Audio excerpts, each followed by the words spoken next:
This is the Geeked Out Show, whether car collecting, toy investing. Geeked Out Show got the blessings crazy. This is the Geeked Out Show, whether comic book reading or anime watching. Geeked Out Show got the options crazy. We all here, it's your one-stop shop. We geek in, we geek out, 24 on the clock. Whether if you're comic book reading or anime watching, Geeked Out Show's got the options. Dropping every single moment, get a deeper focus. Reminisce toys you never noticed, different views to go with. Different type of nerd issues or nerd tissues. Black holes had to pay those dues, so know the difference. Understand the context clues, we on a mission. From the Barbies to the Lego dude, we got a vision. Safe place for respectable cues. From a real fan, not ones that's active reviews. So beyond that, don't get the dust cap. It's all love, but where your geek esteem at? Relax while we sip on the Epto Cooler. I know a place most deaf won't lose you. Here it is. Hey, what's going on, everybody? Welcome to the Geek Out Show. I'm your host, Gil, Black Hole Comics. The usual deal. We're doing our show a little bit early, about 24 hours in advance, just so we could get our special guest on tonight, Sir Girard, Jeremy Girard. What's going on? How you doing, everyone? Thanks for having me. Alrighty, and then I'm joined here by, I had to call the retirement home to get Jade released. What's up, y'all? There we go. I'm back after a year hiatus? Dude, it's been, Jeremy, literally since the last time that you've been on, that's the last time this guy's been on. You came back just for me, man. That's awesome. Yep. Yeah, no, I sure did. Yeah, everything's great over here, man. I'm just happy to be back. Yeah, he's been a busy cat. And we got Christian. What's going on, everybody? How y'all doing tonight? So welcome. How's it been, fellas? Jade, we have not heard from you from a very long time, man. Want to give everybody a quick little update, what you've been up to, how you been? Yeah, if I can figure out my buttons still. So yeah, man, it's been a long time. I guess I haven't really updated anybody since before Legions Con. Just been working, still out here in West Texas for the time being, working the oil field, and I actually will be moving to Houston here in the next 30 days and got another baby girl on the way. So things have been kind of crazy over here, man. Yeah. But outside the regular, watching you guys, keeping up with y'all, making sure you guys are still on your up and up. And I'm really just deep dived into Mythics, man. It's pretty much all I've been doing since Legions Con. I've seen that. A lot of us actually have been doing a deep dive into it, and all we've really been focusing on since Legions Con. And Jeremy, not to just because you're here or anything like that, but yeah, man, it's just so crazy. Hearing you and Walter and everybody else talk about it, just with the experiences and meeting everybody that is part art show, part family reunion, and this. And I'm like, I've been to cons, and I was like, let's does that mean? Yeah, what does that mean? Let's see, what does this mean? Yeah. It is truly something different, something amazing. It is something to behold. Thank you. Yeah, we're consistently blown away by the reaction to it. To hear people like yourselves talk about what a great time they had, talk about the fact that they came back and had an even deeper appreciation and love for the toys themselves. There's no better feedback than that. But yeah, it is unlike anything you've ever been to. The move last year to go to 2 full days was clearly the right move. That at the time, that was kind of a stretch for us. We were like, hey, will the show support it? Is there enough interest to actually do a 2-day show like this? And the community crushed it. The community had so much fun. And as you guys can attest, having been there, it's just nonstop the entire time. So much fun. So many great people. What's up, Kev? And Christian, sir. Yeah. It's going to be your first year, and you get to join us and be part of it all and get to experience it with fresh eyes. So I'm kind of jealous of you, man. Yeah, I'm excited, man. I'm looking forward to it. And he was telling us last year, Jeremy, he was trying to make it happen, but other things, come up and stuff like that. And it was kind of last minute, but he's like, basically when we took off, and he's like, "I'm already planning for next year." Yeah. And he goes, "I'm gonna be there." Yeah. I mean, look, I What's up, totally Eric? get that life happens and you know, it's hard to do this every single year. You know, we have people that travel so far. I mean, you guys are all coming, you know, from far distances. You know, we get people that travel so incredibly far year after year, and that completely blows us away that it's that much of a destination that people want to do that. So when someone says I can't make this year, we are never offended. The exact opposite. We're completely blown away and thrilled when people say, "Yeah, there's no way I'm missing it. I've got to be there again." Yeah. That's pretty much it, man. Like after that first one, I didn't really know what to expect. I was kind of fresh in Legions, and we've been recording for years up to that point, and we actually never met. We met at What's up, Legions Con Omar? for the Yeah. first time I remember you guys telling me that. That's in awesome. person. So yeah, it's just become it's the thing we will go to moving forward. And that's not unique. There's multiple people that had engaged, maybe not, you know, through a podcast like you guys are doing, but there were multiple people that had engaged so frequently online prior to Legions Con, but had never been in the actual same room together. And the fact that that event was the catalyst to allow them to do that was absolutely amazing. And it strengthens those relationships as well. Oh yeah, definitely. Like we'll all get to meet Christian this year for the first time, and it's going to be because of Legions Con, Yeah. which is dope. Yeah. So like I actually canceled Comic-Con. Like I usually do Comic-Con every year, and I canceled, and I said, you know what? Been there, done that. I'd rather spend and put that money towards Legions and have fun over there. And I hope That's a pretty big deal. yeah. I mean, especially like Comic-Con is it's a big show, but I mean I'm like it's more personal, more intimate, and you get to have fun with everybody at Legions Con, where it's too much hustle bustle and bumping elbows and lines on lines over there. And look, we've heard that. I mean, so for years, I've never been to San Diego Comic-Con myself. Oh, really? Okay. I have never actually. I mean, as an East Coast guy, that's obviously a big trip for me to go there, and I just like was never able to do it with, you know, having a young family and stuff like that. It was never the right time. But from the studio's perspective, they used to do San Diego Comic-Con years ago, and they stopped doing it because the insanity of getting all the way out there, and like you just said, the hustle and bustle, how much chaos it is. There's so much going on. Yes. What they realized years ago was the only reason they really liked going out to Comic-Con was to hang out with certain people. At the time, George Gaspar, who's a project manager at the studio now, who now lives in Jersey, he lived out in California. Nate Barch obviously was out there. So they liked going out there to see those people. And that's how the G-Con event started. So, you know, talking about Legions Con, the day before Legions Con, we have the worldwide broadcast for G-Con that we've been doing for a number of years now. That started as an alternative to going out to San Diego, saying instead of going out there and exhibiting what's new and what's coming and seeing our friends, let's take that money and bring our friends to us, and let's do it in our studio and broadcast it worldwide. And since then, over the years, that's now become a huge party where we have our intern for a day where people come to the studio and they're invited back to be part of the G-Con broadcast, and we do it in front of a live audience. It's totally transformed, and it's all because they didn't want to go out to the insanity of San Diego. I don't blame them at all.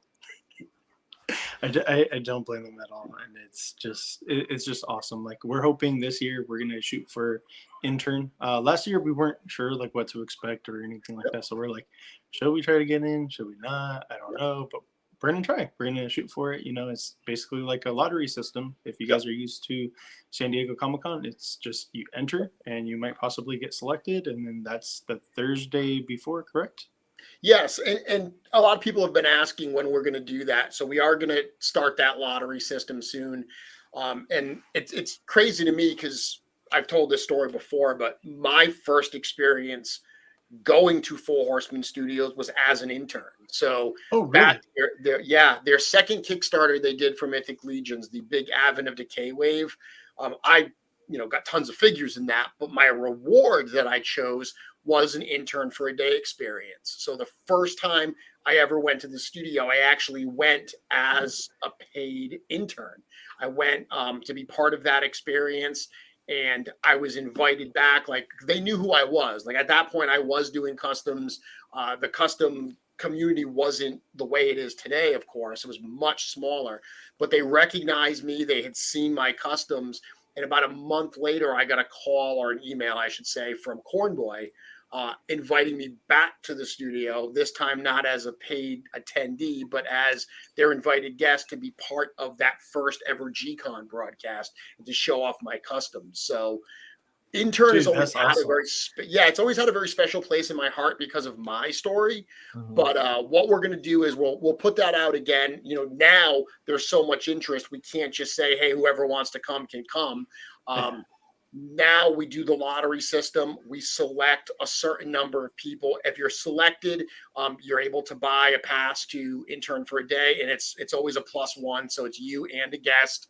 You get to come for that Thursday, and we call it intern. You're not interning. You're not working. It's basically a tour of the studio. We have multiple workshops. Yeah, we have workshops, and you get to see all these different things that are going on, and you get to hang out with us for the day. But then we invite you back the next day for the Friday to be in the audience for that G-Con broadcast.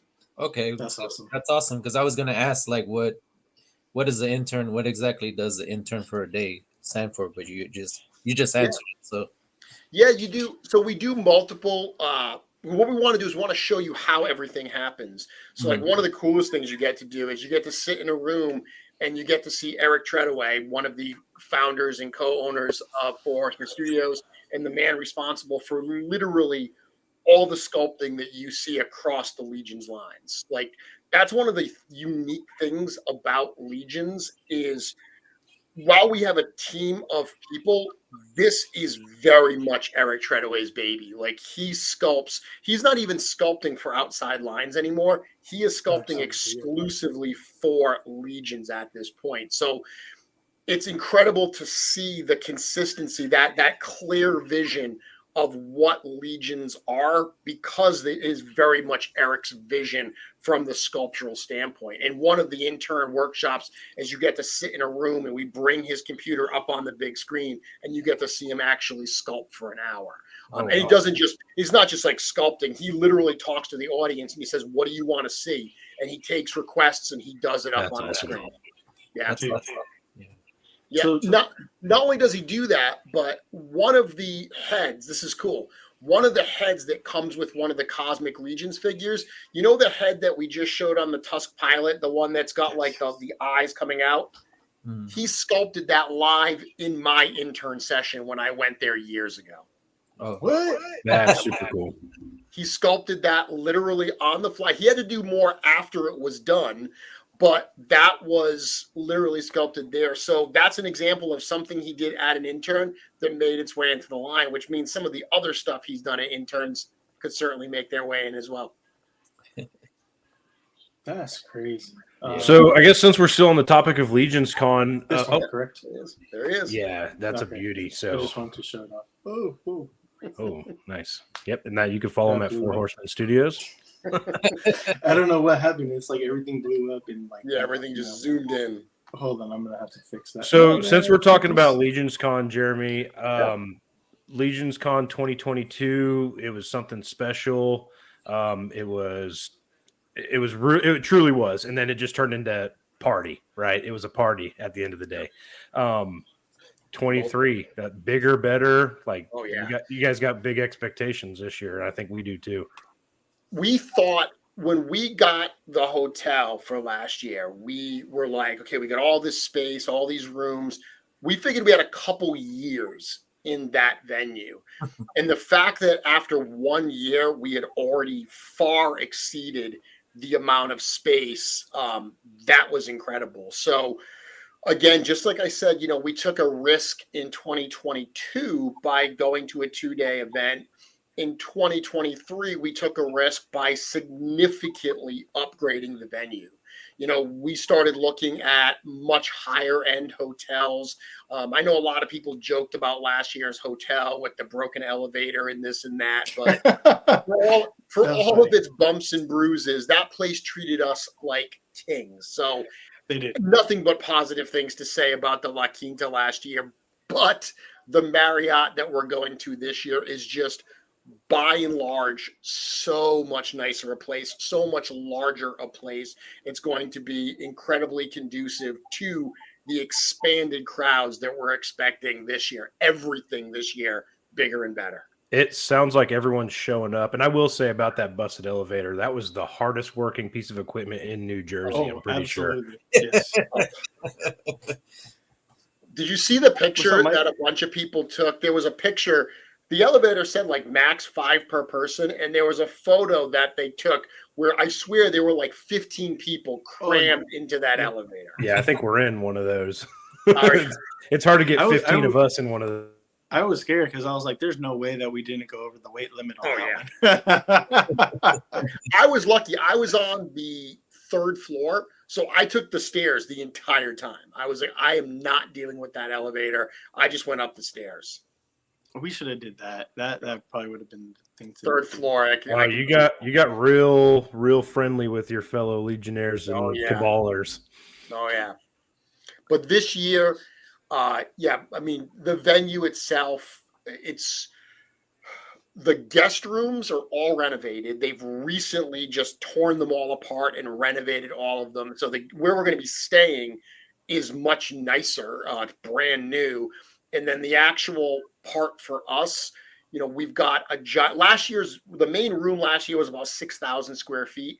This year, we have an 11,000 square foot ballroom. And then we have on the side of that, right across the hall, another 3,000 square foot room. So we've got about 14,000 square feet total.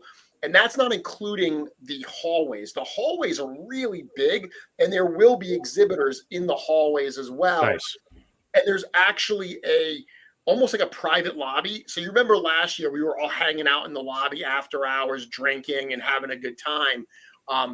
There is a gorgeous lobby at this hotel, but there's also like a private lobby that's right outside of our rooms that there's no other reason to go down there unless you're going to our event. So that's going to be totally our private area. That's dope. And that's the main room right there that you're showing. Super cool. That thing looks huge compared to like last What year. you don't get is we're in the center of the room there. So as much as it looks like there's stuff behind us, there's all that stuff around us too. It's absolutely gigantic. Yeah, I could only imagine. It looks what? It looks like that, man. I can tell. It looks huge. Now, I was watching gigantic ceilings, so that helps as well because it's just so much space. I was watching your most recent episode of Mythic Conversations, and the story about the Irish pub. Dude, so cool! Like I never would have thought that. It was neat because, like I said, when I got to go to check out the hotel, the pub wasn't open yet. So they said, "Oh, you want to come see it? We'll open it up for you." So I got the ability to walk through it without it being open and hustle and bustle and really just take it in like at my own speed.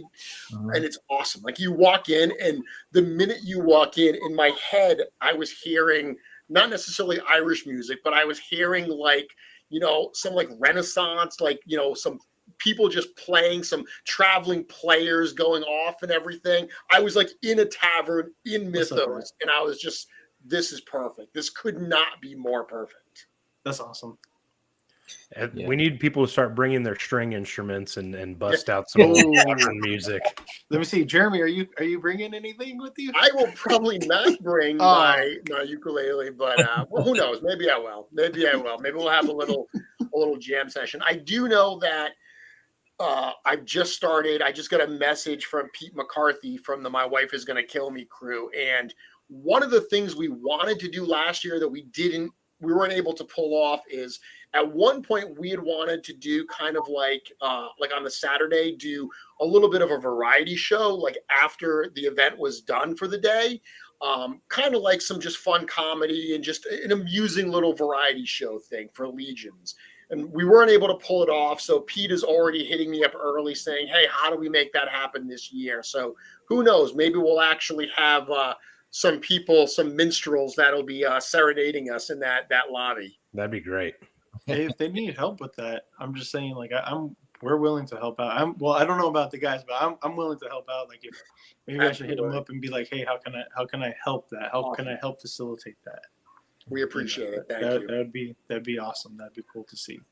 One thing I want to circle back to that Jade put in the chat, it went by, but it was not answered because didn't want to interrupt you. Do interns have to go on a coffee run?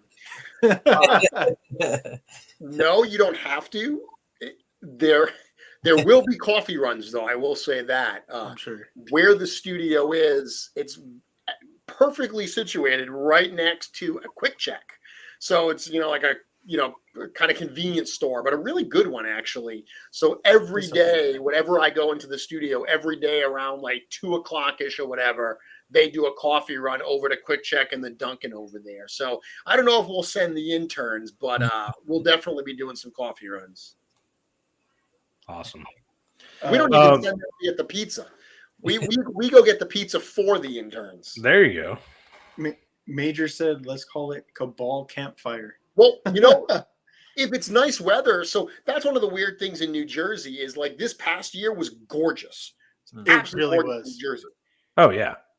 November, but mid-November, New Jersey, it could be in the 20s. Like it could be snowing. That's what I thought it was going to be. Same. Coming from West Texas, I packed like I was going to New Jersey, Let alone it was warmer there than it was back home for me. Absolutely. Yeah, but if the weather holds out this year, we have another nice one. In addition to all of our space, there's also on the back, like right behind the main lobby, there's an outdoor area with like 3 fire pits that they throw up at night and stuff. So, let's go. And I mean, last year we had the entire hotel. Like we had literally rented essentially everything. There were only a couple rooms that were rented that weren't ours, which can you imagine those people? Can you imagine those people walking into that lobby and seeing all of us like partying and there's a 10-foot ogre in the Yeah. It must have just been surreal if you didn't know what that was. Oh, for sure. This year it won't be as dramatic, but I think we've got on the Friday night and the Saturday night, which are the 2 big nights, I think we've got like 75-80% of the entire hotel that is rented to us. Yeah. And keep in mind, this is like a 350-room hotel. Last year's hotel was 150 rooms. Oh, we're getting pretty close to sellout. Is that what I hear? We are. They won't give us any more rooms. Like we're at the point now where the rooms, we do have a few left in our block because our discounted block is $159 a night for our rooms. It's over $100 a night cheaper than their normal rate. Like they gave us a great deal. Oh wow. But they got to the point where we kept asking for more and more, and they finally said, listen, we can't give you any more discounted rooms. So there's going to be a point where we sell out, where you'll either, if you want to stay there, have to pay the full price, or we are going to have an overflow hotel that's across the street. That will be probably the same price. The problem is across the street is a highway, which means it's not just like you're going to walk over. Yeah. Getting from, like, you can see it, but getting over there, you're going to have to take the highway. It's like a 10-minute to go around and stuff. So, okay. I haven't booked the tickets yet. Your rooms yet. You definitely want them. I have one last question before we get off the topic of Legions Con. How close is the closest Bonefish Grill? I do not know. I believe there's one a couple miles away. I know we're good then.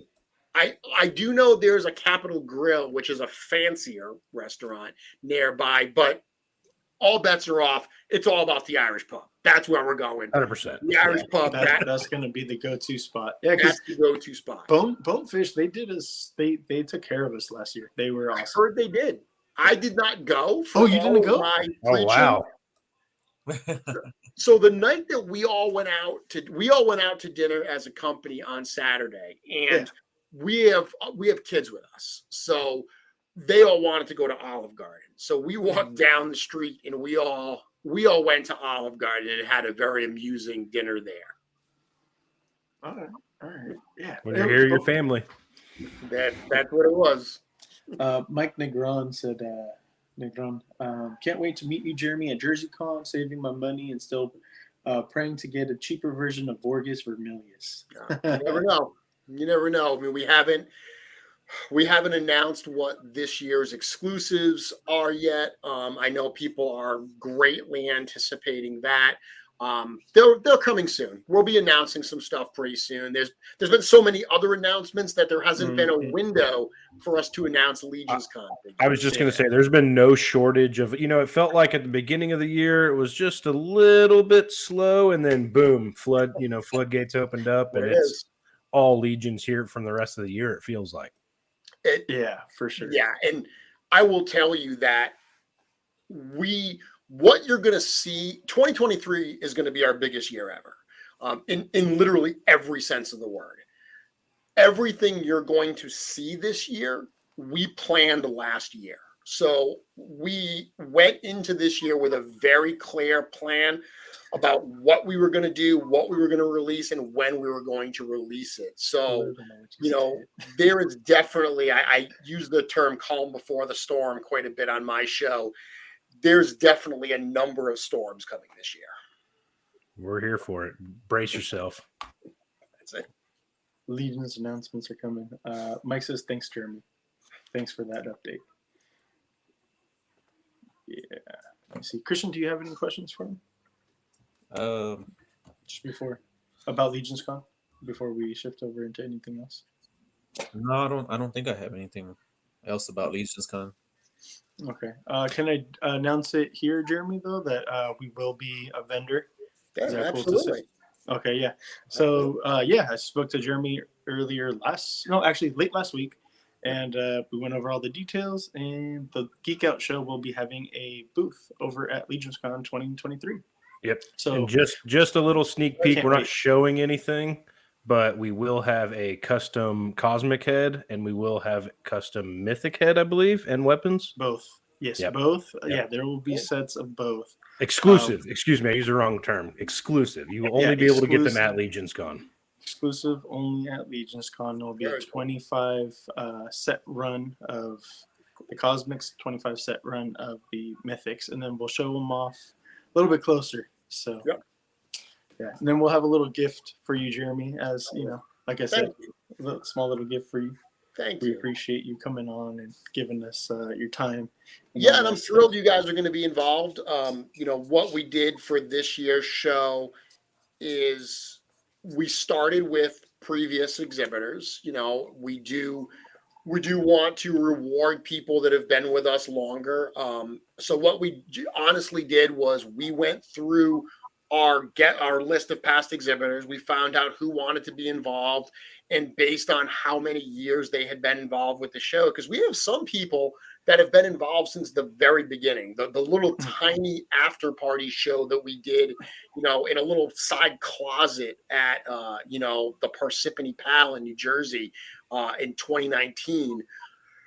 We want to reward those people and give them first crack. So we went through all of them, and then people like yourselves who had reached out to us prior and said, hey, we'd love to be involved this year. The order that everyone has contacted us, we started reaching out to them so they could get a space as well. And you guys are on that list. You're in the main room. We're going to have that main room that we looked at. There will be that side room as well. But you guys are in that main room where all the biggest amount of tables are. We've made it. We're here. Yes, so we could retire. We could retire now, people. We're finally there. We made it. We just wanted to give you a little bit of like a spotlight and shine on your Mythic Customs and some of the stuff that you've been doing recently. This is the 5-pack, the head from the 5-pack, correct? Yeah, what I started doing, I had heard a number of people when we showed the heads pack that were saying, well, how can I use it? What does it go with? Not everyone has like as clear a vision of how these parts could be used. So what I decided to do with the heads pack over the course of this week was show an example for each one of those heads in terms of how it could be used, but specifically on what I call an LBC, a Lazy Boy Custom, something that literally anybody can throw together. This uses an Artemis Silver Cord 2 body. That skirt piece is from an old Lord of the Rings figure, and there's not one lick of paint on this entire figure. This is genuinely just a pop and swap, but it creates a brand new look, a brand new character. So that's what I've been trying to show recently with these particular figures. And it says right here, afraid to start painting? No worries. Boom.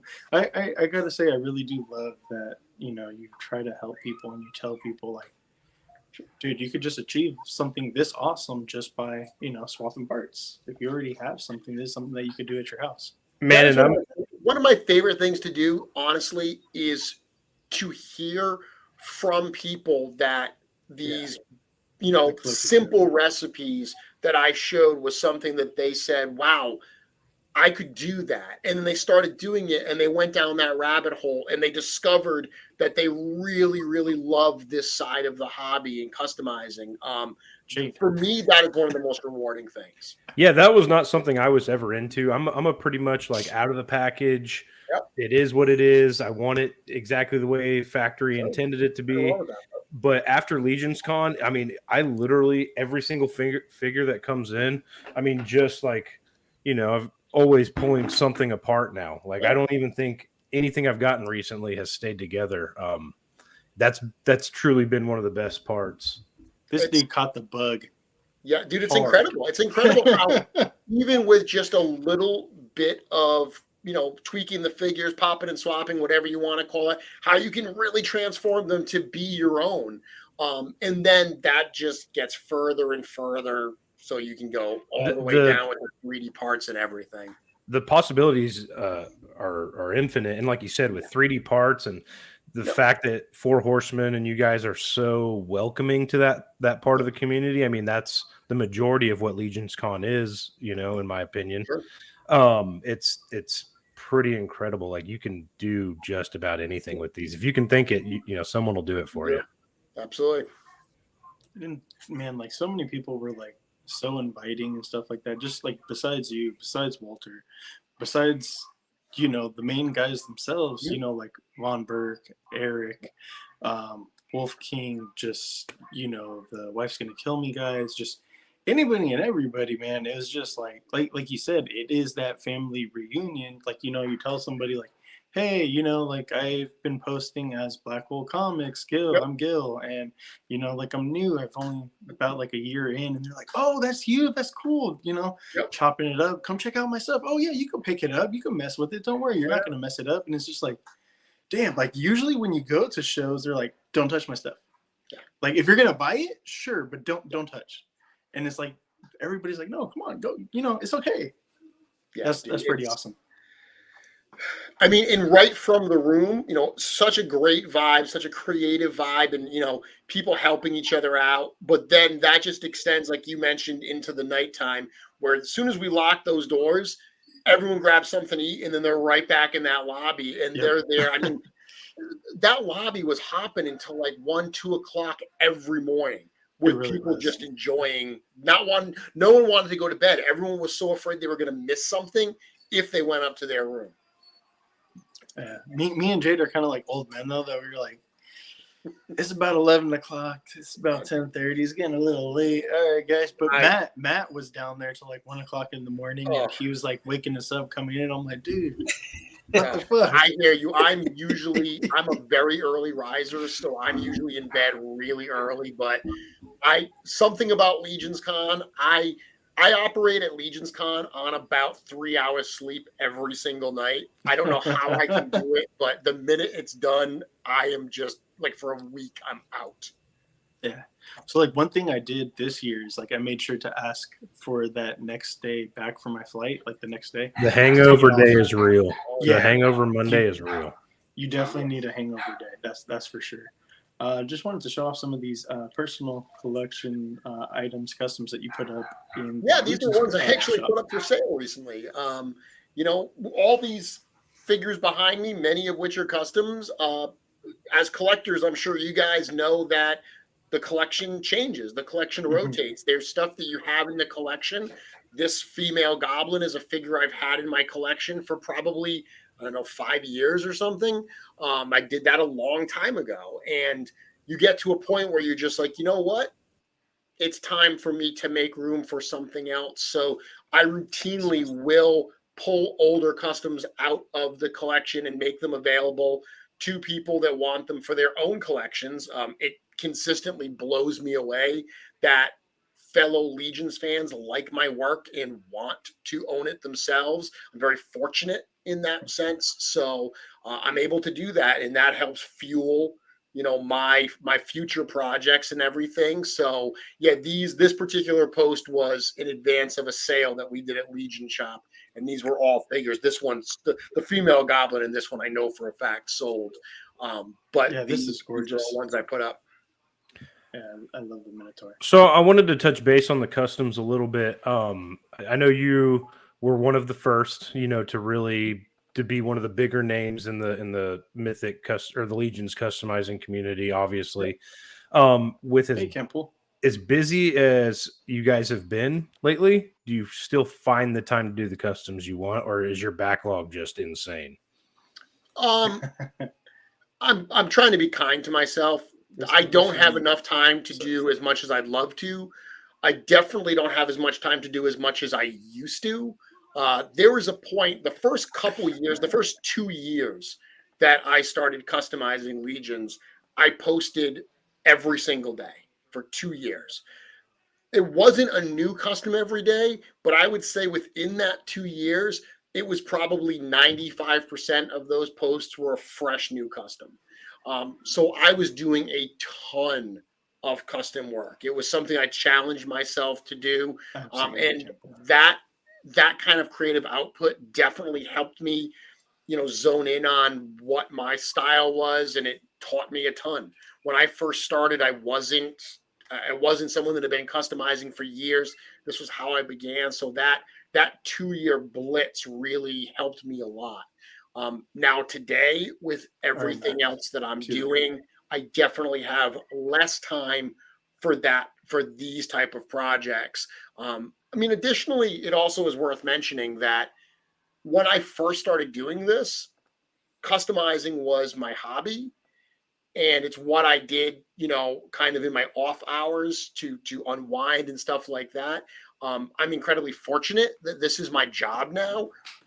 But sometimes when your job and your hobby are the same thing, you do have to force yourself to say, you know what, I'm not going to customize today. I've been working all day, and that is just another kind of work technically. 100%. So I'm going to do something else. And you almost have to force yourself not to do what you actually love just so you don't burn out. I totally get that. Mike said, since I'm new to Mythic Legions, does that mean at LegionsCon you have your own table, Jeremy? And I can answer yes, he does. I actually have a lot of stuff at LegionsCon. There will be a table for Mythic Customs, so my work will be at a table. I treat my table like an exhibit at LegionsCon. Last year, I'm very well known for these critter customs, all my little animals. So last year, what I did was I brought literally all of my critter customs, all of the custom heads that I had designed with Walter DeMarco of Mass Customs that were printed by Len from Wolf King Customs. I brought all of those and displayed that. This year's exhibit is going to be something totally different. This year, it's going to be all tribute figures. Ooh. So all figures that are my versions of other characters from movies, comic books, literature, whatever. All these different things that I've been inspired to create custom figures of, Legion's versions of them.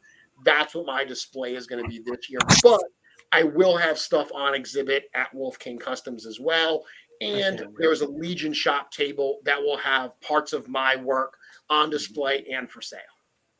Wow, that's awesome, man. I'm interested in seeing what you do with the tribute figures, because that's something that I kind of I'm thinking about doing myself, is making, Yeah. tribute figures of different characters that I want as well.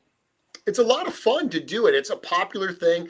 There's a couple customizers I would point out. My good friend Emil Wickman, as well as Eric Miller. Yes. Both of them are very well known, and they'll both be at Legions Con, of course. They're very well known for their tribute figures. So they do a wonderful job. And I guess I've done a lot of tribute figures in my day, so I guess I'm going to be throwing my hat in the tribute exhibit ring this year with those guys as well. So that was something I was going to ask: is are these figures you've already done? Are these things you've worked on just for this exhibit? A little mixture of both. Mixture of both. So I have some, like I did years ago. I did all of the Star Wars bounty hunters. So Oh wow. Boba Fett, Dengar, IG-88, etc. All of those. I did Legions versions of those characters. So like something like that, those will be there because they're popular and I've done them already. But then there's a number of things that I'm really focusing on all year, a number of customs that I may not have done normally, but because I'm doing this exhibit, I'm kind of forcing myself to find some things I actually want to do customs of, tribute figures of, and make that happen this year. That's awesome. That's a really cool approach to it. It's one of those things that the customizing community. It's very much its own vein. I mean, you can go 100 different routes with that, and Absolutely, just being able to showcase another one is very cool. Oh man. So a lot of what you're showing right now is really, this is the first one I did, but you're showing obviously a lot of the figures that are part of that that heads pack swaps that I did. So these are customs in the loosest sense of the word, because the very nature of these was me to kind of give some people some super easy examples of ways they could use those heads just to get them inspired. Those are some pretty awesome recipes though, like fairly simple, fairly easy. Oh yeah, Just taking, like we said, the pop and swap, and just they look great, and it makes me feel like, man, maybe I should buy some more. buy some more stuff so I can have some of these myself too. And I saw a comment in the chat about, I really need to save more money. What I learned at my first Legions Con is plan for X amount and double that, because that's what you're actually going to spend. Yeah, there's so much cool stuff. That's it. So this is one I did recently. This was largely, sometimes I do customs to scratch an itch. And there's a figure that the studio did years ago called Minotaur the Duck. It was part of their Gothtropolis series. And it harkens back to like an inside joke off like the really old school Four Horsemen message boards. There's only a handful of people in the community that would even remember those jokes, but I'm one of them, and I thought that it would be funny since they had Minotaur the Duck to do Duck the Minotaur. So I did this to scratch an itch and basically make like 3 people laugh. And those 3 people laughed. So, and there's Duck the Minotaur with Minotaur. Mission accomplished. Minotaur the Duck with Duck the Minotaur. I love it. Them together, that's awesome. That is cool. I really do love that. I'm a huge fan of Minotaur, so I'm like, I have a couple that I kit bashed, and I'm just like, that might be one that I have to do. I haven't done one with white fur yet, so I'm like, okay. I'm seeing that you use like the Valak legs and the Varg arms, and I've done a number of Minotaurs. Even before we did the Furious 4, where we did Praetorian, the red one, I had done a Fury Clan Minotaur. I've done one that's whitish that I use like a skeleton torso from, that I made it like a Deadlands, like zombie Minotaur. I've done an ice one. I've done a number of them over the years. That's dope. That is really cool.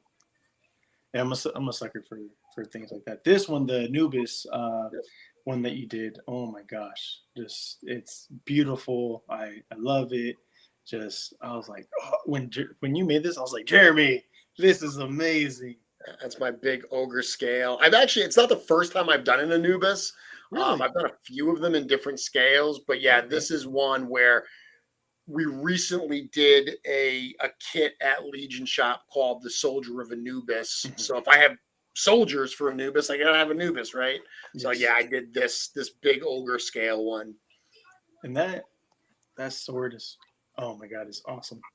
And it's just The honestly sword, one of the things headdress. is right from the beginning when I started customizing, I accepted that I'm a good painter. I know I'm a good painter, but I'm not the best, and I never will be. And I'm totally okay with that.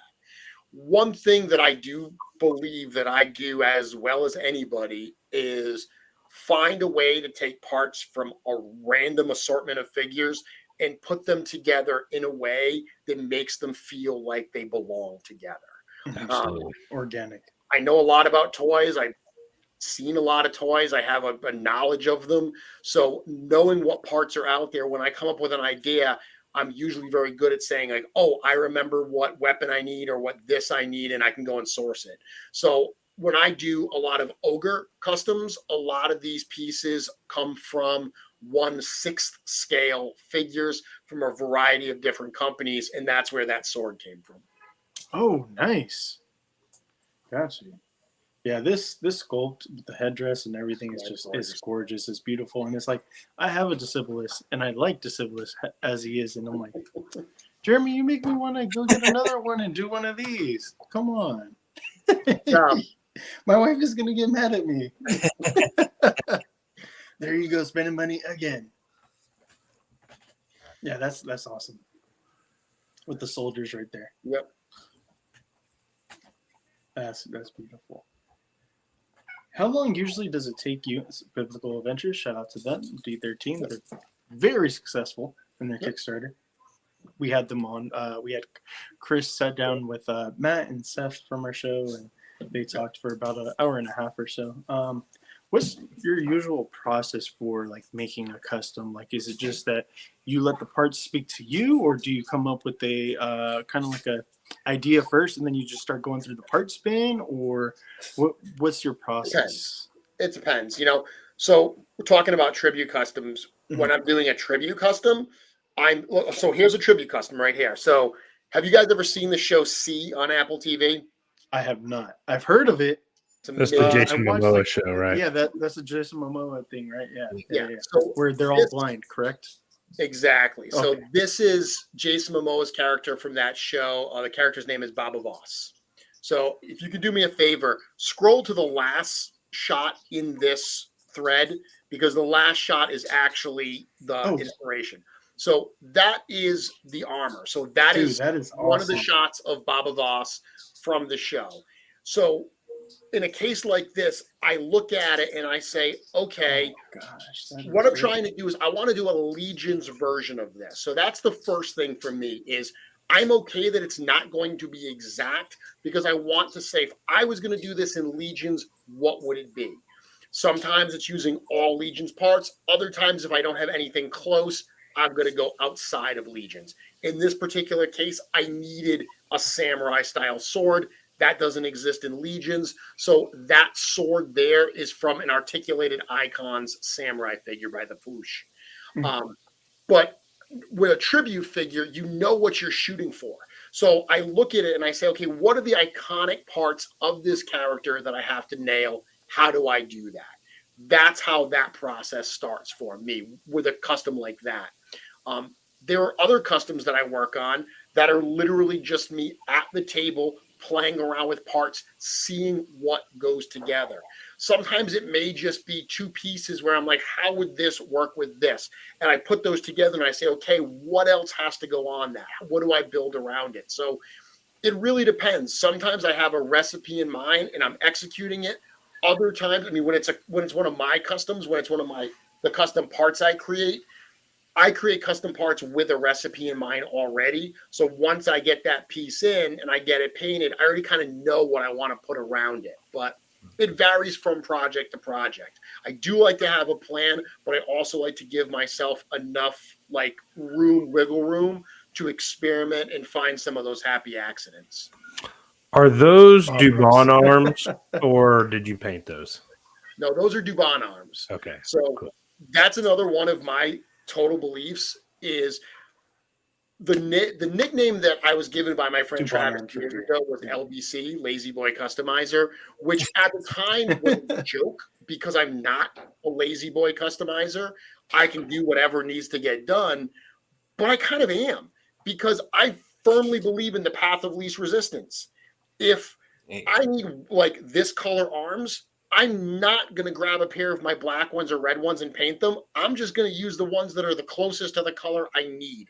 I don't like to paint things that I don't have to paint. One of the things that I've always believed is I want my customs, my Legions customs, to look like they belong in the line. That is incredibly important to me. Here's a trick. The less you do to the parts, the more they look like they belong. So that's one of my keys is always, how can I achieve what I am trying to achieve with the least amount of work possible? Yeah, that is music to my ears. Yeah.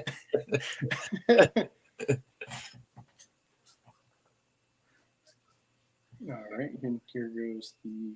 So this is another tribute. So another thing that I'm really into is the Neil Gaiman comic series, The Sandman. Yeah. And in The Sandman, there's a family of siblings called the Endless. One of the things that one of the projects I wanted to do the Endless from Sandman as Legions figures for years. So that was one of the things I decided to do this year. So this particular figure is the first one I've done. This is the older brother. His name is Destruction. He's got a couple different incarnations in the comic, but this is clearly his big battle-esque type incarnation. This is ogre scale. So this uses, again, a number of 1/6 scale pieces. And of course, it uses that half giant Legion builder and that noble Barch accessory pack. And those axes, the hammers, and just those are so intricate and so beautiful. I'm just like, those are awesome looking. Yeah. And then the lower legs you used here too, they look great. They're killer. Yeah, that is an example of that's a 12-inch Marvel Legends Thor that has been torn apart in my fodder box for 7 years. No idea how we're going to use that. And it's just, you never know where. And that was an example. When I first started planning this out, those legs were not part of the recipe. I tried to use the feet, and they looked ridiculous. The feet alone on the Legion's feet looked like he was wearing slippers. So I was like, well, I can't do that. And then I said, what about the lower legs? And I found a way to mod them to actually make them work. And they ended up adding so much to the figure. Yeah, the sword and the shield. Man, this is crazy. I love how that looks. I really Thank you, guys. Yeah, great. Jeremy wants me to start investing more in Legions, I see, huh? Man, this head, great, I gotta say. It's just pretty awesome. So it's in progress, right? Yep. So that's coming out. That's something we're working on. I don't usually show in progress pieces, but I was so thrilled by this. The thing you're probably not getting just out of these photos is this is troll scale. Yeah. This is absolutely gigantic. So those giant trolls we have, this is going to plug onto one of those things. Big. Wow. Yeah, it's massive. The ears and the tusks are separate pieces because trying to print that all as one piece would have just been unwieldy. That's what I was going to ask. I was like, man, that's probably going to be a tough print. But yeah, doing two separate ones, that makes a lot of sense. And by doing it as separate pieces, it also allows us to do a base head and then do different ears and different tusks, plain ones, armored ones, to kind of change it up without having to do totally different sculptures. Yeah. The Kitsune head, which Matt picked up a couple of those ones actually. That's the most popular piece we've ever offered. That's what I was going to say. I think it's one of the one of the most populars, right? Because I see everyone.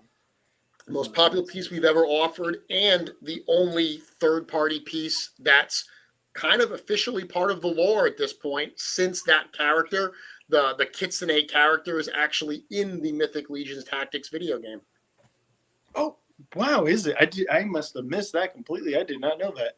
Yeah, so when they first did the Kickstarter for Mythic Legions Tactics, I obviously helped out quite a bit, behind the scenes. And as a thank you to the work that I did and the contribution I had made to the community and to the game, the developers decided to add my Kitsune character, whose name is Kickapoo. They added Kickapoo actually into the game as an NPC. So he will that's be super in the cool. game. He gets some speaking part, and the character I have is the one you just brought up. It's the one. It's actually right here. He's officially canonized, huh?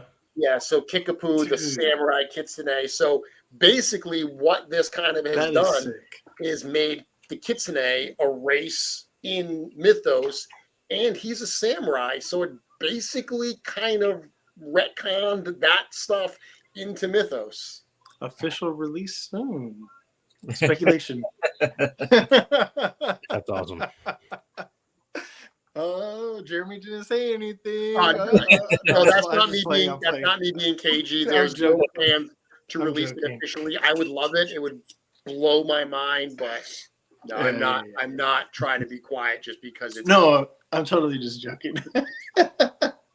No, but I get it, because like if you don't say anything, if someone takes this clip and they're like, "Dude, he didn't." I know. They said it. He didn't say no. Yeah, exactly. Shipping updates as of right now and what's going on. So, I mean, this is what was shared like about a week ago, maybe a couple weeks ago now at this point. But yeah, Legions Con standard figures shipping complete. Everybody should have theirs. Trolls as well. Yep. Should have theirs. All AS5 currently. Yeah, everyone's getting those. You're seeing all of the all-ins, I believe, were shipped as of Wednesday.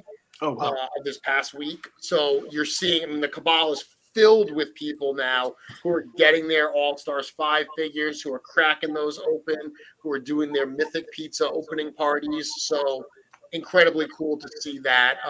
All-Stars 5 is a great wave, and people are seemingly loving it so far. I got to be honest, I am a little jealous.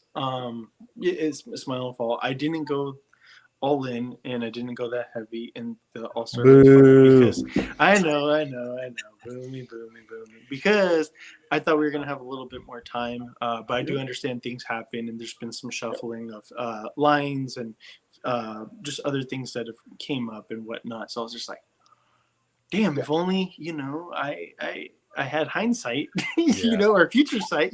Hindsight's always 20/20. I'm like, shit, I should have went all in. I usually always go all in. This is what happens when I don't go all in. And I'm like kicking myself in the butt, but I'm like, oh, well, like I didn't know. I didn't know, Jade. Okay. I think the key takeaway here is you always go all in, and then you worry about everything else second. Speaking of which, mine will actually be here. It's supposed to be here today, but it's been a little delayed, so maybe tomorrow. Really excited. I thought that was a really cool. It is an All-Stars wave, but it's an All-Stars 5+ wave. Yeah, 5+. Obviously, with a couple of new things in there. Super cool. What a great idea. So I will tell you that we called it All-Stars 5+ because we were adding more stuff. Yeah. We are not calling All-Stars 6 All-Stars 6+. Okay, so that's not to say that we're not putting extra stuff in it. We're just getting rid of that whole plus thing because this is now the way All-Stars are being done. This is the standard. This is the standard now. What we did last year was exciting to hear. It was so successful. All-Stars are a really interesting release for us because there's really great parts to All-Stars and there's really downsides to All-Stars. Like for fans who are newer who want access to some of those older figures at retail prices, All-Stars are amazing. But the downside is for people that already have all the figures, or even for people that just want new parts to customize and pop and swap. The very nature of All-Stars and the fact that the winners are always really old figures that are like impossible to find, it doesn't breathe anything new into the line. If you look at the parts on those All-Stars figures from this wave, they're great figures, but they don't have a lot of parts that we don't already have in plentiful amounts. Yes. So the idea of this plus of adding new things, that really transformed the value we can get out of All Stars. And it worked so well at this past G-Con. We mentioned that not only will All Star 6 have new stuff in it, it is very much a continuation of Necronominus.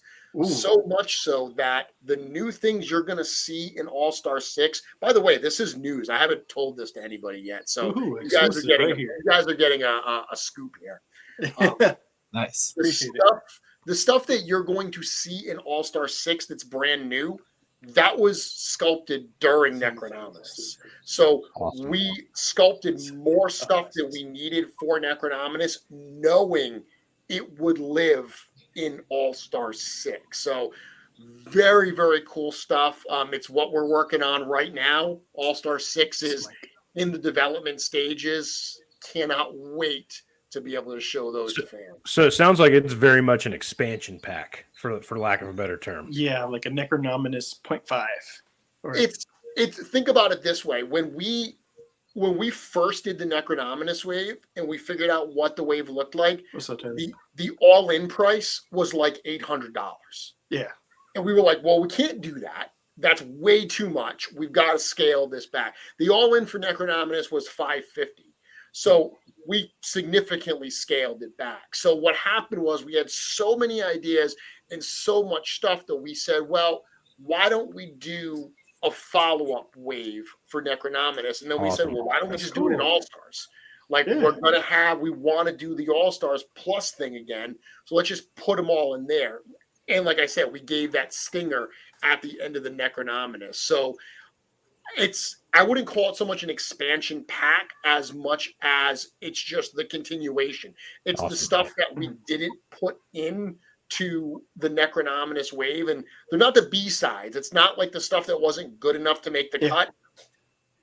Opposite, there's some stuff that was so good that we said, you know what? We've already got so much fire in this wave. Let's move Let's save some fire. I love that. That's awesome. So not only do we have All Stars 5 shipping, you said all ends are out. I'm sure you're working on single orders or just whatever. They're going through all the single orders now, and they're getting those out. And then for those who ordered from approved retailers, their street date is going to be April 1st. So just a couple more weeks. Right around the corner. And then the retailers will start shipping theirs as well. So everyone will have their situated. Yeah, everyone will have their All Stars 5 Plus here soon. You got Mythic Legions Tactics somewhere behind that. Yep. So shortly after All Stars is done, they should roll right into the Mythic Legions Tactics, which are the figures from the game. So those are those deluxe packs of the orcs and the elves, as well as that amazing Gorgo versus Attila 2-pack. That's awesome. Real quick, Mike is new to all this. Sorry, Jade. I'm sorry to interrupt. But he says, forgive me if I missed something at Four Horsemen's site. For All Stars, you guys do a vote process. So we do. Yeah. So the way it happens is if you are on the Four Horsemen Studios mailing list, what we do is we don't email it through the mailing list. It's done through a service called SurveyMonkey. So what we will do is when we're ready to do the vote, and we haven't announced when that will be yet, but it's coming up somewhat soon. When we do that vote, we will pull that list, we'll upload it into SurveyMonkey, and then we send an email out. Now, we'll warn everyone in advance. A number of people won't get the email because certain email clients block SurveyMonkey. They think it's all spam, which some of it is. And so it's kind of a mixed bag. We send them, but not everybody gets them. But that's how we do the vote process. There will be a number of characters that you will be able to vote from, and then the winners from that process will be named this year's All-Stars. And I will be buying some votes for some figures I personally want to see. So yeah, I'll offer $5. If you guys, well, you got to see if this they're in the list. Because that's the thing to remember is I see a lot of people who are already starting to, champion certain characters. The campaign process has begun. Yeah, not everybody makes it in. Yeah. There are a number of characters that aren't included for different reasons. So there are some characters that we have other plans for down the road where we don't want to reissue the existing figure because we want to do something different. So there's a reason for why figures are included or excluded. Yeah, that's completely understandable. So Just, I not thought to that was a good mention, question. you know, like I said, we've got waves shipping out, we got waves about to ship out. We're smack dab in the middle of announcements as well Yes. for the other side of Legions. Cosmic Legions, absolutely. So Cosmic Legion, this is 2023 is going to be the year of Cosmarium. For everything that's amazing that's going on with Mythic and with Figure Obscura, this is going to be a huge year. Cosmic Legions, Valkatar Book 1, production on that is wrapping up very soon. Awesome. And before we know it, those are going to be on a boat and on their way to the warehouse. Those will be shipping from the warehouse to pre-order customers within the next few months. And then to your point, we're also right now teasing, we've done 4 of the 6 figures so far for the next Cosmic Legions wave, which is Outpost Zaxius.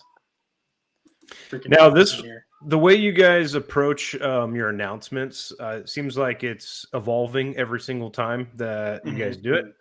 No exception here. This one was unique in the sense of there's a little bit of a story to tell. Not a little bit of a story, a lot of a story to tell, which is really, really cool. So. It's been a lot of fun. Yeah. When you say the way we reveal stuff is evolving, that is true, but it's also, we just try different things. You know, we don't want to always do the same thing. We want to say, like, what is the best way to get this information out there? With All Stars last year, we actually turned to the fans and had the fans reveal certain things. That's something we'll do again down the road. You know, the big live reveal specials, those aren't going anywhere. We're going to do more of that. But for this wave, this little wave, we said, what would be fun to do? How could we reveal this? We know that fans like the slow burn, where instead of dumping everything at once, we show them one at a time over a span of, you know, a couple weeks so they can really absorb it and talk about it. And with Cosmic, there's so much story that we want to tell. There are so many glimpses we want to start giving people into this universe that revealing these characters and doing them alongside some of these short stories that accompany them, it just ended up being a really fun way to get them out there and get that information shared with fans. And I got to say, the color job on this, oh my God, it's beautiful. It looks crazy. It's a cool figure. I mean, that's one of the PowerCon debuts. Those are always, you know, those are such a divisive type figures. Some people love them. Some people don't care for them. I do think that the Cosmic ones fit better in the Cosmic world than the Mythic ones fit in their own world. But they're cool. They're a fun thing. They're a fun little subset of the line, especially if you dig the source material that inspires these particular characters. And I think I heard you say that these are actually going to be available at PowerCon, in hand at PowerCon. They will. So what we do for PowerCon debuts every single year, the reason we call them PowerCon debut is because that's the whole point. They will debut there. So the pre-order for this wave goes live on Friday the 31st, March 31st. You will be able to pre-order this character. His name is Operative 83. There's also the big green dragony looking guy named Scourge. Those are the 2 PowerCon debut figures. You will be able to pre-order them with the rest of the figures in this wave, but we will also have both of them available, a very limited number of both of them available at PowerCon in August, kind of as an early release. Same exact figure, same paint decos, same accessories and everything. The only thing that'll be different is you'll get them at the show early, and they will be in a different package because the package for Outpost Zaxius is not done yet. So these will be in an older package. if anybody wants to get me a Scourge, I will, just let me know. I'm some, prepared to little pay bit extra. scalper prices. Yeah, basically. Quick little question: will the blue actually be this blue? No, just that's been a thing in the community this week. A controversy with the photography, sure. I was totally just joking, man. Trevor does an amazing job, and this looks beautiful. People relax. It's just the lighting. Sometimes it'll change things just a smidgen. Interesting how that works. Right? I'm sorry to interrupt, but yeah. Oh no, not at all. Not at all. That's Scourge. I really yes. Here we go. There he is, Scourge, right there. Yeah, my boy. I really cannot wait. Now, is this the first figure that has both cosmic and mythic parts? If you take out the cloth arms and legs. Well, technically no. In the first cosmic wave, the Tusk Engineer and Zeri, the bare arms and legs that they used were mythic pieces. So there were mythic pieces right from the get-go on those figures. They're minor pieces. This is the one that I think probably, before this one we showed Callian. Callian has like some armor on one of her arms, so she has mythic parts. We wrote that into her story. There's a reason she has that ancient armor. This is definitely the one that I would suggest lives the best in either of those two worlds. Absolutely. This one uses essentially the same parts that a Rakagor, the blue dragon we did in the Poxus wave does. Normally we mix the figures up a little bit more, but the reality is a Rakagor was designed to be a Rakagor, and the parts just happen to work so well for what we wanted to achieve with this character here. So rather than give him less perfect parts just to differentiate him, we just made the figure the best that it could be. It just happened to be very similar, outside of some color changes, to something else we had done previously. Yeah, like I told you, Jeremy, before we were recording, this is going to be the grail in my collection. I'm just like oh my god, I can't wait. Yeah, I really like the reuse of the Kragnar head. Is that the actual duoderm head, or is the dragon? That was one thing I had a question about. Or is it either or? Again, the thing with these characters is they kind of live slightly outside of the real stories, the real thing we're doing. So ultimately, I would suggest that they're both duoderm heads. They can look different ways. This one here clearly is like Kragnar, the tetraderm. So this one, from an actual cosmic lore standpoint, probably makes more sense as the duoderm. But the other head is the one that we're using as the main head for the character. Kirby, can we keep the Scourge story going forever? # Team Scourge. I'm right there with you, Kirby. Let's keep it going. Don't ever forget about my boy Scourge. It's been fun to see people really reacting well to the short stories and kind of rooting for some of these characters. So that's been neat. That's been really, as the person that's writing those stories, that's been super rewarding for me. I got to say, that's half of the fun right there. Is just the stories. They're awesome. They're fun. Here goes one of the other reveals. That's Callian. Number 3 out of 6 here. This was the second one. So this was the second figure that we revealed. The 2 you just did were numbers 3 and 4. This is the second one. So Callian, the female bodyguard. She's from a brand new affiliation we introduced with this wave called Axor 3. Super cool figure. I had said on my show that she kind of started out as a bounty hunter. That was kind of what we were playing around with. We ended up going away from that bounty hunter story because it was too on the nose, but she still has that kind of almost cobbled together type look that, again, we wrote into her story. I'm like, she seems like she would get along with some people in a galaxy far, far away. And she's got a great, if you go to the shot before this, looking at that, that's such a gorgeous head sculpture, and so many people weren't even aware that is a repaint of the head that first came on the Thrace Wraithhaler figure, because it looks so different presented. Wow. I never realized that. Yep, that's the Thrace head. Yeah, I love her armor. Like it looks great. It looks Yeah, really this one kick-ass. really is great. And C. Jessom really brought the thunder with the cloth goods here. He's killing it with you guys. One of the things that's amazing to be part of this team is we have assembled just the best in the business. I have no problem saying that. And to actually work with them and see them getting better is insanity.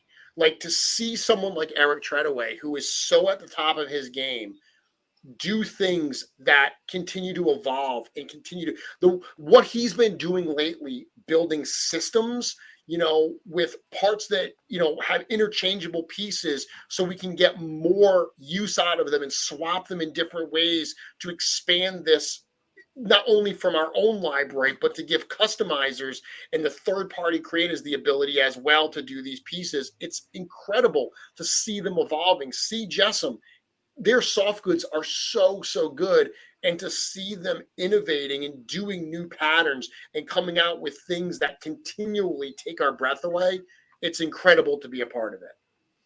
I'm gonna try to get him on the show, but I got a bunch of questions for him. But he's going to be over at LegionsCon 2023, correct? That's going to be awesome to meet him and his wife.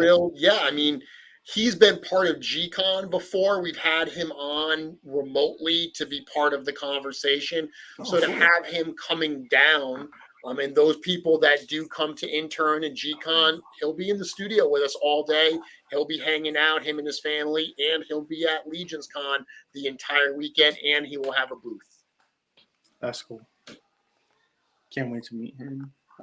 Here we go. And this is the first Tusk one. Pilot. So the Tusk Pilot, this was the first one that we revealed. This another member of the Tusk organization got that super ultra shiny red paint job on his armor. It's candy apple red, baby. I love this one, man. This is my good friend Joe Vassapolo painted this one. Just absolutely killed it. Joe. Yeah. Love Joe. One of my good friends. Love working with Joe. Both of us. It's funny. Joe Vassapolo and I met at Four Horsemen Studios at that first ever G-Con. We were both there as customizers exhibiting our work. We had never met before that point. We became fast friends at that day. And the fact that our trajectory has led both of us to now be part of the team is incredible. And, Joe was the one who painted all the prototypes for the Furious 4 figures last year. So it was awesome to work on that project with him. And then seeing his work on this is just stunning. Yeah, that's awesome. That's a pretty cool story.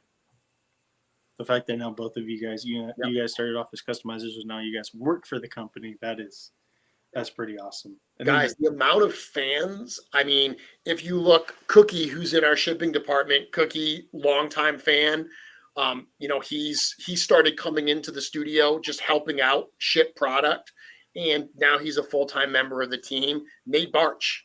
I don't know if you guys know this. Nate Barch submitted fan art, like He-Man fan art that the guy saw years and years ago, liked it so much they hired him to do a piece for one of their old figures from a line called Seventh Kingdom. They enjoyed working with him so much, he became a part of the family, and now he's done every Legions package since then. And as of this year, he's a full-time art member of the studio. That is awesome. That is cool. He does killer artwork. I love his stuff. It is great. It's beautiful. Yeah. And if you're at LegionsCon, I highly suggest picking up some of his prints because they are top notch. And not for nothing, you could not ask for a nicer guy. Dude is just so down to earth, so genuinely appreciative of every bit of love he gets from the fans. Absolutely incredible. I think that's about it. Did you guys have anything else that you guys wanted to go over, guys? No, I think we want to pick my brain about, guys. I think we've covered a lot of topics. I'm really eager for thing. Hold on. This. Hold on. Oh, Demetrius. The last one. So Demetrius. Demetrius. This thing looks beautiful. Gorgeous. I gotta say, I love the translucent parts. I'm a sucker for translucent. I love, the Hagnon. I don't own one, but I will definitely eventually get one. Like glow in the dark stuff, translucent stuff. I'm a sucker for that stuff. So like, I'm like, oh my Well, god, then you definitely want the show version. Yeah, I mean this is a cool figure. This is PowerCon, which we do in August in Ohio. The studio's been involved with PowerCon since the very beginning, since the very first PowerCon. They've been to every one of them. Last year, Val and PowerCon made the shift to go from the West Coast out to the Midwest to be out in Ohio. And I loved it. It was my first ever PowerCon. I had a blast, but a number of people had said that it was a quieter year than usual because there were still a lot of people figuring out, if the move made sense. It clearly did because everyone had a blast. And you're looking at this year, that show evolving. They have a number of show exclusives, and they did reach out to us and they said, hey, would you guys be willing to do a figure for us? So we discussed it, and we didn't want to do a Legions figure. We already have our PowerCon debuts that we wanted to keep doing. So rather than doing like a Legions figure, we said, you know what? We'll do a cool character for you. It won't be Legions. It'll look like a Legions figure, clearly, because it uses the parts. But we're going to create something that's just a cool toy. Something that just has that feel of those like vintage toy lines like Masters and Thundercats and all those toys that I grew up playing with. We wanted to create something like that, create a cool villain that would live in one of those worlds. So that is what Demistros is. What you're seeing here with that box and the green head and hands, he'll have the regular head and hands as well, but this is one that will be pre-sold by PowerCon for attendees to pick up at the show. But one of the things that Four Horsemen has been very, very adamant about is whenever we do a show figure, we want there to be a standard version available in higher numbers directly from us. So you saw that with the Legions Con figures. They were the ones at the show, but then we also sold versions that were in different packaging, and they were minus like a part or two, but we sold those on our website. So Demistros, there will be a version available well after the show on Store Horseman as well. It just won't have the green head and hands. You're on mute. My cat's cat feeder was going off. That's why. I gotta say, like, maybe I could buy the hands and head from somebody else or something like that. But yeah, Good luck. beautiful. I'm a sucker for green. I'm a sucker for translucent stuff. Yeah, I kind of already said that. Right. Real quick, Larissa, Jeremy, did you mention the book? What book? Huh? Yeah, I'm curious. So at Legions Con last year, the session that I did with Eric Treadaway, I didn't tell people. I said I was doing a session. I didn't tell people what it was. People probably assumed it was going to be a customizing session. I ended up bringing Eric Treadaway in, and the two of us unveiled the Mythic Legions book that we've been working on. So it's called Rise of the Dark 4, Volume 1. And what it is the story arc that Mythic Legions has been on, right? Mythic Legions is unique in the fact that it started as toys. So many toys that we get today started as a comic or a movie or an anime or whatever, video game. Mythic Legions and Cosmic Legions are unique in the fact that the toys came first. And a lot of people have always said, well, there's no story, which is totally untrue. There is a story. It's just never been told in a linear format like people are used to. So we decided to do that. So what we have been working on is the idea is it's going to be like an art book, like a big hardcover. There's a series of Harry Potter books that came out somewhat recently, the illustrated versions. It's the same Harry Potter story that are in all the regular novels, but they're large format hardcover and they're filled with gorgeous illustrations, like covered, like page edge to edge, watercolor, beautiful illustrations that flow with the text. That's what we're doing. We're putting together something that's going to mix the words that we are writing for the Mythic Legion story with artwork from Nate Barch and photography from Trevor Williams. The real, awesome. Yeah, the images you've come to know and lots of new images you've never seen will be in these books. So all those questions that people have had in terms of, what's going on with Atlas and, Attila. We know that Atlas left the Kingdom of Landor and, he abdicated. Why? Why did he leave? What's going on there? That's just one of the many questions that people have had based on the little teasers and bios that have been released. The book's going to tell all that stuff. So the update on that is it is 5 parts. That first book, that first volume is 5 distinct sections.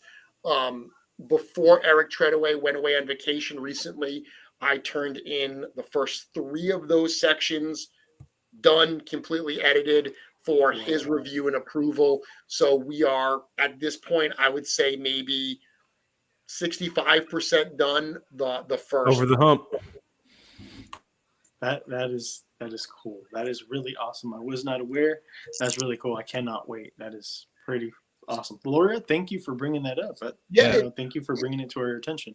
If people have been enjoying the short stories, I wrote all those. That's clearly my writing style. Obviously the mythic stuff will be a little bit different, but it's been great to work on because, since the beginning, Eric had kind of a Bible. Like he kind of knew what the story was. But the way that I always talk about it is dealing with Eric is almost like he's plotted destinations on a map and he knows all the key places that we have to hit. But what he hasn't, actually fleshed out is how characters get from place to place, or just as importantly, why. Why do they do these things? I know they've got where they've got to go. Why do they go there? What is their motivation? So that's what I've been able to do is take all of his framework and everything that he's created and kind of connect those dots. And that's been great to work with. Eric and I, we're both about the same age. We grew up with a lot of the same cultural touch points. We played with all the same toys. We like a lot of the same things. So we work really well together. A lot of the ideas that he has just make sense to me, and I can expand on them in a way that is exactly where he wanted to go. So it's a great working partnership with Eric and of course with everyone else in the studio. So really excited to get that book done and into fans' hands. That's cool. Very awesome. I will say, just reading the Zaxxas Outpost stuff, you have a very, you said it yourself, it is your writing style. I almost read it in your voice. I'm going to just throw this out there. Yeah, audiobooks. We're getting audiobooks on this, right? Hey, I'll sign up to People hear me read to about me. audiobooks. So there is an episode of my show, my Mythic Conversations on Wednesday. I did an episode after Legions Con where, because I had originally wanted to broadcast my panel from Legions Con, and hotel Wi-Fi is not real conducive to that. No. So I couldn't do that. So instead, I did a reading because at Legions Con, I read like 4 chapters from the book. And I did that live on my show. So definitely, if you're watching this show here and you're hearing for the first time about the book and you want more information, if you check out Mythic Conversations, I don't remember which episode, but there was an episode specifically about Rise of the Dark 4 Volume 1 where I talk about it and I read from it. Oh man, we're gonna have to go find that. Jade, I'll go look for it and I'll send it over to you guys. Oh, I've listened to it. I'm just going to listen to it again. Oh, okay, got you. Put it on repeat. One more question before we go. Sorry, I don't know if you guys have anything, guys, but just real quick, last one that I got. Is there a possibility that we'll get Cosmics at Legions Con this year? What do you mean? What you call it? Because you're saying that maybe like later on this year we're going to be getting them shipped out. Will they Are be you in asking stock? if there will be Cosmics for Available. sale at Legions Con? Yes. Possibly. Yeah. Oh, sweet. Okay. So we were not sure because me and Jade have been debating, and he's like, "Dude, I don't know, man. It's Legions Con. It's not Cosmic Con, Yeah. So No, I was like, yeah, but I was like, possibly Legion Con, maybe. not Mythic Con. Yeah. So just like this past year at Legions Con, we never bring Figure Obscura for sale at shows. We did at Legions Con. At Legions Con, we had Krampus and we had Headless Horseman out at the show. The only reason we didn't have Father Christmas is he hadn't been released yet. So Legions Con that's all in. Like that's all restrictions are off. We bring Got stuff you. to Legions Con.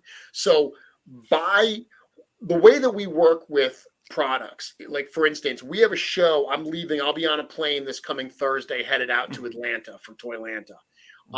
A number of people are like, "Are you guys going to have All Stars 5 for sale at Toylanta?" Absolutely not. We will not have them, and it's because the only time we will bring stuff to a show is if every pre-order is shipped and retailer street date has been in the past for at least a few weeks to a month. People that pre-ordered and put their money down or got them from retailers, they're going to get those figures first. We're not going to bring those to a show. There has to be enough of a gap for us to start bringing them. So looking at Legions Con in November, Cosmic Legions are going to start shipping in, late spring. Got you. There's going to be so much window. Yeah. We will definitely have Cosmic 1. I mean, and obviously stuff sells out, stuff goes quick. So who knows how much we will have, but Cosmic 1 will be shipped by then. Cosmic 2 might be shipped by then as well, to be honest with you. What? So, That's not a guarantee, guys. So not a guarantee. And then my bad. I goofed it when I said Mythics Con. I can't believe I said Mythic Cons. So this is a fail right here live. Right, you're fine. Con. You're fine. You're fine. Like, get the scrub off. Yeah. So Cosmic figures. Going forward, we want Legions Con. Obviously, it's so Mythic focused right now because that's what's in fans' hands. But we want Legions Con to be a celebration of all things Horsemen. So that is Mythic, that is Cosmic, that is Figure Obscure. Thanks for stopping by, Brent. Is there any kind of hint or anything as far as Figure Obscura? No hints on that. Nice try, Christian. Nice try. we do have plans. We know what this year's Figure Obscura releases look like. Mm-hmm. You'll just have to wait for them. The one thing that we have, and obviously some people love the surprise drop, some people hate the surprise drop. It's something that we've enjoyed doing. It's something different than we do with our other releases. So that model of dropping a hint like the day before we're going to go live, getting people speculating about what it is, and then doing the sale, the in-stock sale of that item the following day. That's something that you will see continue for Europe.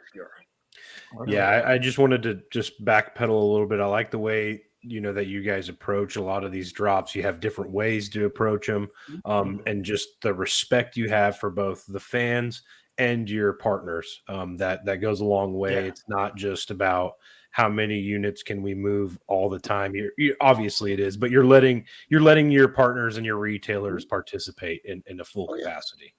Oh, absolutely. I mean, it's cool to be part of the company. I mean, you just mentioned it's not about as many units as we can sell.